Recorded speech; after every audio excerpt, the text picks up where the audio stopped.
بسم اللہ الرحمن الرحیم، السلام علیکم. آپ دیکھ رہے ہیں میرا فیس بک آفیشیل یوٹیوب چینل، اور اس وقت سب سے اہم ٹاپک جو کہ آج ڈسکس کرنے والے ہیں کہ کہا جاتا ہے اسامہ صاحب کہ اے آئی آ چکا ہے، آرٹیفیشل انٹیلیجنس آ گیا ہے، روبوٹس کی دنیا آ جائے گی اور دنیا صرف وہی چلائے گی اور کسی کے پاس اختیار نہیں ہوگا دنیا چلانے کا. اور یہ کسی حد تک حقیقت ہے کہ روبوٹس کام کریں گے، مشینس کام کریں گی، جبکہ کافی ٹائم سے چلتی آ رہی ہیں چیزیں کہ جہاں امپلائز ختم ہو جائیں گے اور مشینیں وہاں پہ کام کریں گے. یہ چیز حقیقت ہے. ٹھیک ہے، اچھا یہ تو چیز ہے. دنیا پریشان ہے ایسے کہ ہماری نوکریاں چلی جائیں گی، ہم کس طرح سے کام کریں گے. میں سمجھتا ہوں کہ یہ اے آئی کا سسٹم ہماری گورنمنٹ کے اندر بھی ہے. کیا آپ کو نہیں پتا کہ اب جو ایک نیا کیئر ٹیکر بنایا جا رہا ہے وہ جسٹ ایک روبوٹ رکھا جائے گا؟ نہیں یاسر، وہ روبوٹ نہیں ہوگا. آپ کی معصومیت کے صدقے یاسر بھائی آپ نہیں سمجھ سکے. جو انہوں نے الیکشن ایکٹ کی ترامیم میں اور نگران حکومت کے ترامیم کی ہیں، اور ایکٹ 2023 شک نمبر 6263 جو ہے اس میں تبدیلی کی، اس میں سمجھنے کی ضرورت یہ ہے کہ جو چیزیں آ رہی ہیں، نگراں حکومت روبوٹک حکومت نہیں ہوگی. اس کو مکمل اختیار دینے کی پلاننگ جاری ہے، اور نگراں حکومت کے پاس تمام تر اختیارات ہوں گے. اور جو آپ باقی لوگ یہ سوچ کر بیٹھے ہوئے ہیں کہ 90 دن کے اندر انتخابات ہو جائیں گے، تو یہ ہو سکتا ہے کہ آپ اور ہماری بھول ثابت ہو اور انتخابات 6 مہینے سے بھی آگے نکل جائیں. اور یہ ہو سکتا ہے، اس کے لیے گراؤنڈ لیول پر تیاری ہے.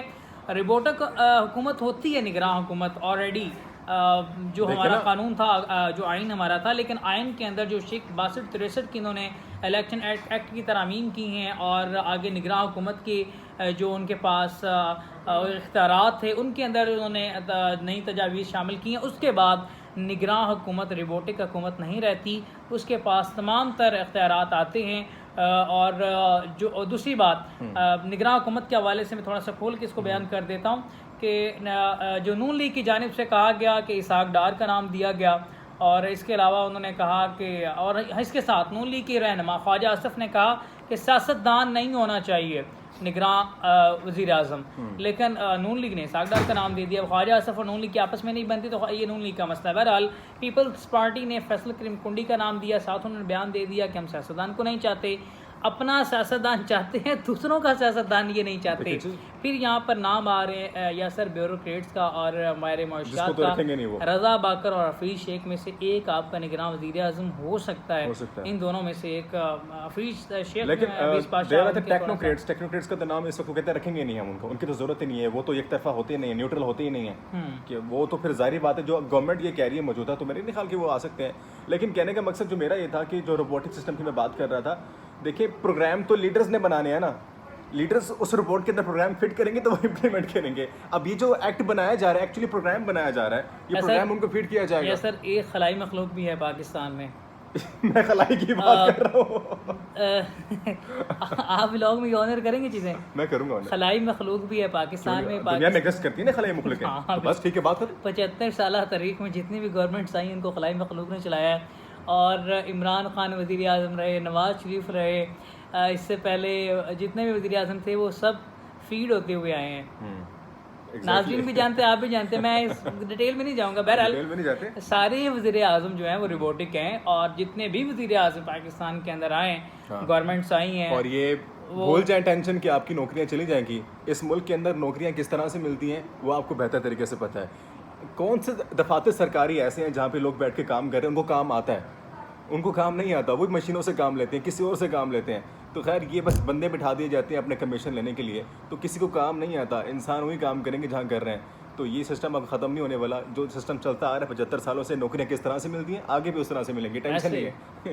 تو خیر یہ سارا سسٹم جو کہ ہماری پبلک پریشان ہوتی ہے، اور پریشان نہیں ہونا. اگر آپ پاکستان میں رہ رہے ہیں، 75 سال سے رہ رہے ہیں اور دیکھ رہے ہیں چیزوں کو، تو آگے آپ 75 سال سے آپ برداشت کر رہے ہیں نا، تو پھر تو آگے بھی کر لیں گے. کوئی ایشو نہیں ہے، کوئی اتنا بڑا ایشو آپ نے آواز اٹھانی نہیں ہے، سڑکوں پر آنا نہیں ہے. آپ کے مقدر میں یہ چند خاندان لکھے ہوئے ہیں. برداشت کریں بھائی، مزدور طبقے کو آپ نے اوپر نہیں لانا. آپ میں اور میرے جیسے بندے میں اوپر آئیں گے بندے تو پتہ ہوگا ان کو گرینڈ ریئلٹی کیا ہے، گراؤنڈ لیول پہ جو دیکھ کے آیا ہے، جو بات کر کے آیا ہے. گراؤنڈ کا آدمی ہی مسند پر بیٹھ کر بات کر سکتا ہے. بالکل. اگر ایک بندہ بلاول بھٹو صاحب باہر سے آتے ہیں، ان کے لیے تو غربت یہی ہوگی کہ جس کے پاس ہونڈا سیوک ہے، اس کے بعد تو بڑی غربت ہے بھائی. فارچونر یا اس کا V8 ہونی چاہیے پھر بات بنتی ہے. اس کے لیے غربت تو کلٹس گاڑی، غربت بہت غربت ہوگی. مہران گاڑی تو وہ کہے گا یہ تو غربت کے فاقے ہیں اس کے پاس. غربت کو سمجھنے کے لیے مزدور بندہ آئے گا تو اسے پتہ چلے گا کہ جب روٹی کے ساتھ اچار اور چینی بھی میسر نہ ہو تو دن کیسے گزرتا ہے.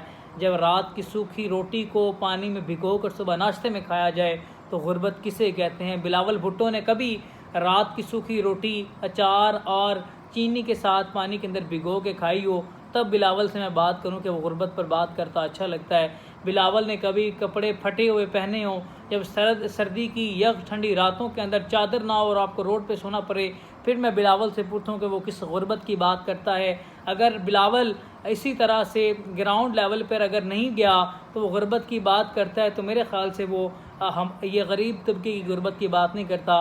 پھر وہ ہونڈا سیوک اور مہران اور کلٹس والے کی غربت کی بات کرتا ہے. نیچے وہ طبقے وہ نہیں جانتے. بالکل کوئی نہیں جانتا سیریسلی. آپ سب کو دیکھ لیں موسٹلی پروپیرلی جو بھی نئے بچے آ رہے ہیں نا ہمارے گورنمنٹ سے جو چاہے وہ شریف فیملی سے آ رہے ہیں یا جس فیملی سے آ رہے ہیں تو وہ یہ چیزیں نہیں جانتے کہ کس طرح سے سروائیو کرتے ہیں. میں نے اگلے دن ایک ویڈیو دیکھی ایک بچے کو ایک صحافی رپورٹنگ کر رہا ہوتا ہے. میری آنکھوں سے آنسو آ گئے یاسر اس ویڈیو کو دیکھ کر. وہ بچے سے اس نے کچھ چیزیں لیں اور پوچھا کہ آپ کیا چاہتے ہو, آپ کی خواہش کیا ہے. تو وہ کہتا مجھے چپل چاہیے. گرمی کے اندر اس کے پاس چپل نہیں تھی, اس کی خواہش تھی. خواہش پوچھی یاسر, خواہشیں بڑی بڑی ہوتی ہیں. وہ جب آپ کو ایک بندہ آفر کر دے کہ یاسر بتاؤ ایک خواہش میں تمہاری پوری کروں گا, یاسر کتنی بڑی بڑی خواہشیں آتی ہیں. لیکن اس بچے کا جس کا اینڈ لیول آف مائنڈ یہ تھا, یہ اس کی سوچ یہ تھی یا خواہش کا آخری اینڈ یہ تھی کہ مجھے چپل چاہیے, میرے پاؤں جل رہے ہیں. تو مجھے وہ حضرت عمر فاروق کا زمانہ یاد آ گیا. مجھے وہ مدینہ کی ریاست یاد آئی کہ جس کے نعرے الاپ کر بات کرتے ہیں. وہ عمر جو کندھے پر آٹا کی بوری لاد کر مدینے کی سڑکوں کے اندر آواز لگاتا ہے کہ کوئی بھوکا نہ سوئے.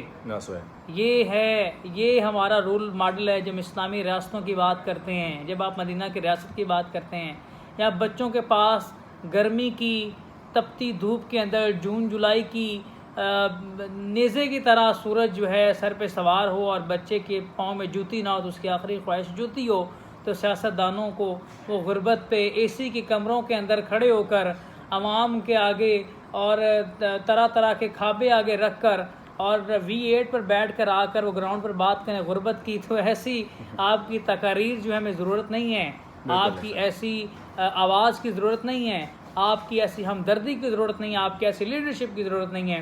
ہمارے بچوں کی فکر کریں, ہمارے مستقبل کی فکر کریں, ہمارے نوجوانوں کی فکر کریں. سب سے زیادہ پاکستان کے گراؤنڈ پہ نوجوانوں کی تعداد موجود ہے لیکن نوجوان بے روزگار ہیں.